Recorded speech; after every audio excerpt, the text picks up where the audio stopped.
For Anadarko Petroleum, that is, $33 billion. Anadarko is up 14, Chevron's down $6. Here's Disney hitting an all-time high right out of the box today. Their streaming service starts November the 12th. It'll cost only $7 a month and $70 if you pay for the whole year in advance. I'd call that cheap.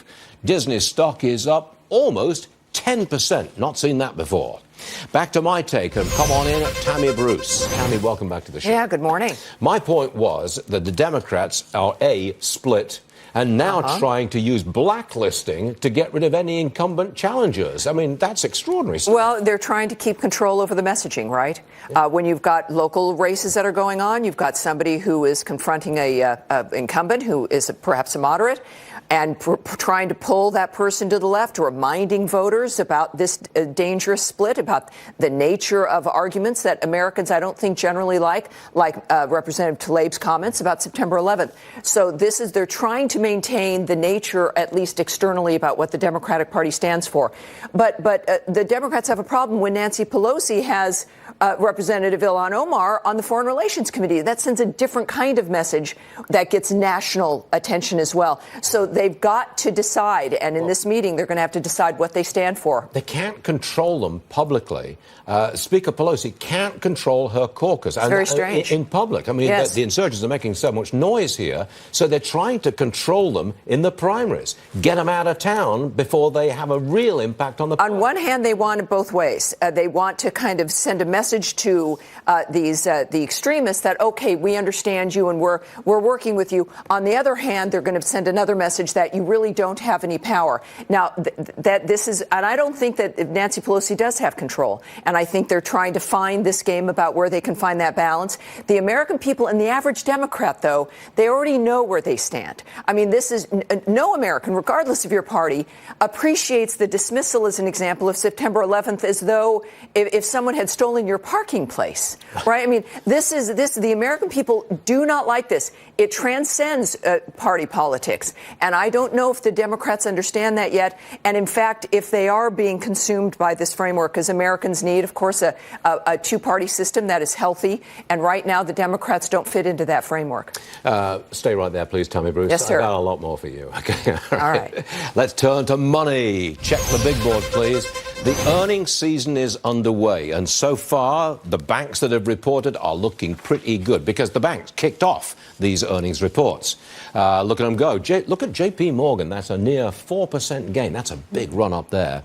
Brad McMillan is with us. And is this rally, now we're up over 200 points, is this all about these bank earnings and earnings still to come?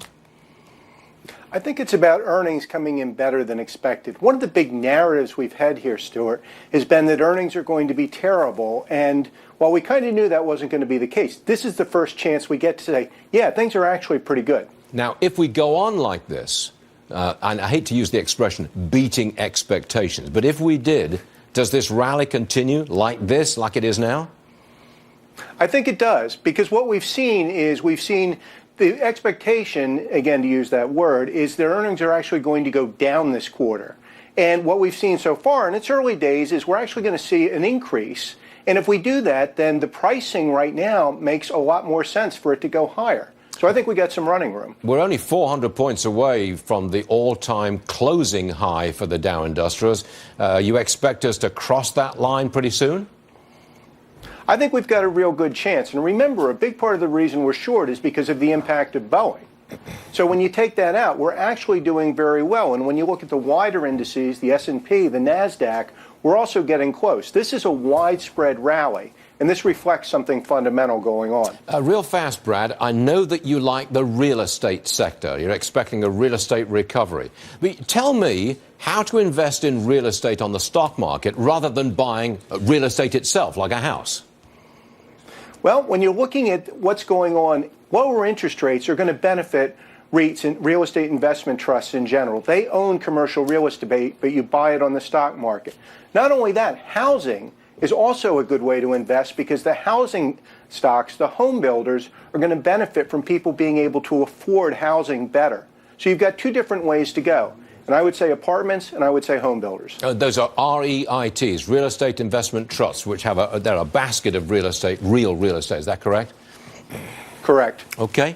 Brad, thanks for joining us, sir. We appreciate your comments on earnings and the market. Good stuff. Let's get back to Tammy Bruce, shall we? All right, Tammy, for a start, I want you to listen to what Hillary Clinton said about Julian Assange's arrest. Roll tape, please. He has to answer for what he has done, at least as it's been charged. I do think it's a little ironic that he may be the only foreigner that this administration would welcome to the United States. Real snarky. Yes, and it's a good reminder about the biggest accomplishment of President Trump, keeping that woman out of the White House.